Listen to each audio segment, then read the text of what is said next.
Hello and welcome to Baby's Boo World. It's time for another fun filled story packed with learning and laughter. Parents, let's dive in together. The day my cat became mayor, it all started on a bright, sunny Tuesday morning when I woke up to the sound of loud knocking on my door. I stumbled out of the bed and opened it to find out the entire town council standing on my porch. They looked serious but also a little desperate. Good morning, Max, said Mrs. Tiller, the head of the council. We have some news. The mayor has suddenly gone on vacation for a whole month. We need someone to fill in immediately. I rubbed my eyes. Why are you telling me this? I am just a kid. That's true, Mrs. Taylor said. But you do live with Whiskers, don't you? I blinked my cat. Yes, she said solemnly. We have decided Whiskers will be the acting mayor until the real one comes back. I nearly fell over. Whiskers, my lazy fluffy orange cat, was currently laying upside down on my bed. Picking his paw, he could barely decide when to get up and eat. And now he was supposed to run the entire town? But the council insisted. By lunchtime, Whiskers was wearing a tiny red bow tie, standing on the podium in town hall. Reporters snapped photos while people clapped. Whiskers didn't seem to care, he just yawned and knocked over the microphone. That was the start of the most chaotic day our town had ever seen. Whisker's first act as mayor was to pass a law: everyone must feed cats extra snacks at all times. Every shop in town was soon sold out of tuna, sardines, and cat treats. Cats everywhere were lounging in the streets, licking their lips and looking fatter by the minute. Then he climbed onto the desk in the mayor's office and tapped on the big red button. We didn't know what the button did until we heard the town's emergency loudspeakers blaring. Nap time. All citizens must nap for 2 hours. People abandoned their work, their bicycles, even their sandwiches, and lay down wherever they could. The bakery owner curled up in the floor storage room. Kids snoozed on the school playground.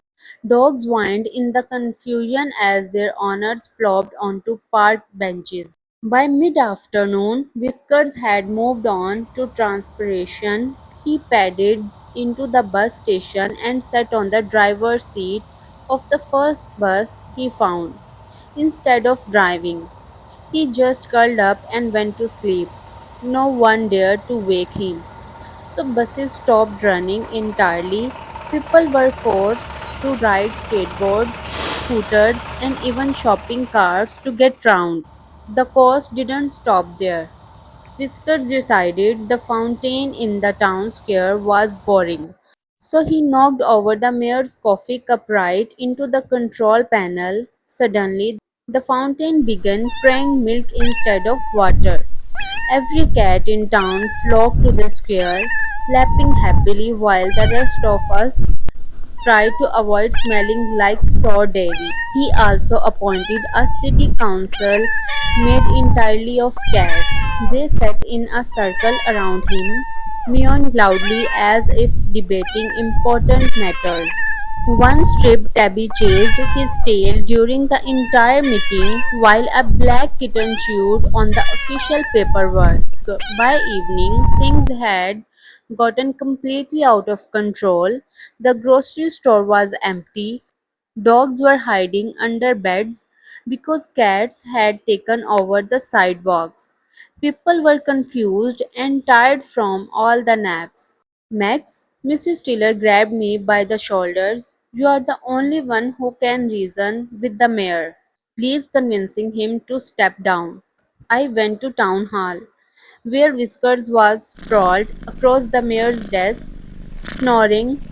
He looked so comfortable that for a second I almost let him stay, but I knew the town couldn't handle another day like this. I whispered. Whiskers, it's time to go home. He opened one eye and flicked his tail. Clearly annoyed, I reached into my pocket and pulled out the one thing I knew he couldn't resist, his favorite squeaky mouse toy. Squeak, squeak, I said softly. His ears perked up in a flash. He jumped down, pounced on the toy, and followed me Yay! out the door. The entire town cheered as soon as they saw him leaving the building. The next morning, everything slowly went back to normal. The buses ran again, the fountain sprayed water instead of milk, although it still smelled a little funny. People stopped napping in the streets, and dogs finally dared to go outside.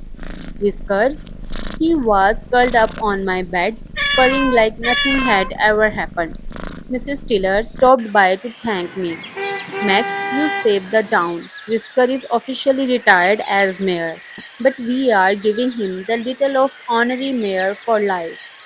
He will always be remembered. I looked down at my cat. He twisted an ear in his sleep and let out the tiniest meow, like he was dreaming about all the milk fountains and tuna snacks. I scratched his fluffy head. Don't worry, Whiskers. You will always be the boss at home. And even though I was glad the town was peaceful again, a little part of me missed the wild, ridiculous day my cat was in charge because honestly, it was the most exciting Tuesday ever.